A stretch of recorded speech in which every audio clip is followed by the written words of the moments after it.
क्रांति ज्योति सावित्रीबाई फुले की जयंती के अवसर पर पारमी मल्टीपर्पज फाउंडेशन की ओर से स्थानीय जवाहर नगर स्थित समन्वय संबोधि हॉल में बाल धम्म संस्कार शिविर का सफल आयोजन किया गया। बच्चों के शारीरिक, मानसिक और बौद्धिक विकास के उपदेश से आयोजित इस शिविर में 8 से 18 वर्ष आयु वर्ग के लगभग 150 बालक बालिकाओं ने भाग लिया। शिविर की शुरुआत मानसिक एकाग्रता और शांति के लिए आनापानसती ध्यान से की गई।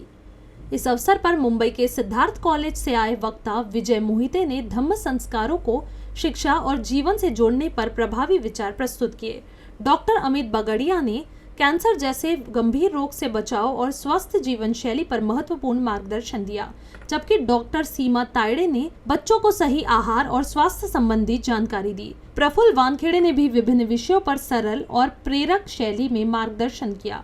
फाउंडेशन की सदस्य स्नेहल सरदार, अमृता गवई और नलिनी वानखेड़े ने बच्चों से संवाद कर उनका उत्साह बढ़ाया।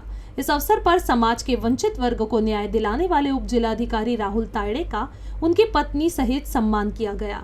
शिविर को सफल बनाने में पारमी मल्टीपर्पज फाउंडेशन के अध्यक्ष, सचिव, कोषाध्यक्ष, सभी पदाधिकारी और सदस्यों ने विशेष भूमिका निभाई। फाउंडेशन की ओर से बताया गया कि भविष्य में भी ऐसे संस्कारात्मक और शैक्षणिक उपक्रम निरंतर आयोजित किए जाएंगे। आज पारमी मल्टीपर्पज फाउंडेशनच्या वतीने सावित्रीबाई फुले जयंतीनिमित्त सम्यक संबोधी हॉल जवाहर नगरमध्ये मुलांचं बाल संस्कार शिबिराचं आयोजन केलेले आहे।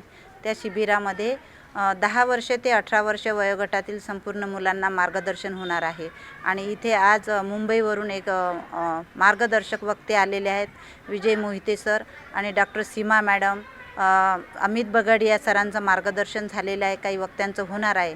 आणि पारमीचा एकच उद्देश आहे की मुलांची शैक्षणिक बौद्धिक पातळी वाढली पाहिजे आणि त्यांचा बुद्धीचा विकास झाला पाहिजे, शिक्षणासोबत त्यांचा सर्वांगीण विकाससुद्धा झालेला पाहिजे। त्यासाठी आमचे हे प्रयत्न चालू असतात। त्यासाठी आमची पारमी फाउंडेशनची पूर्ण टीम इथे सहकार्य करत आहे आणि बाकीचे पण आम्हाला सहकार्य देत आहे।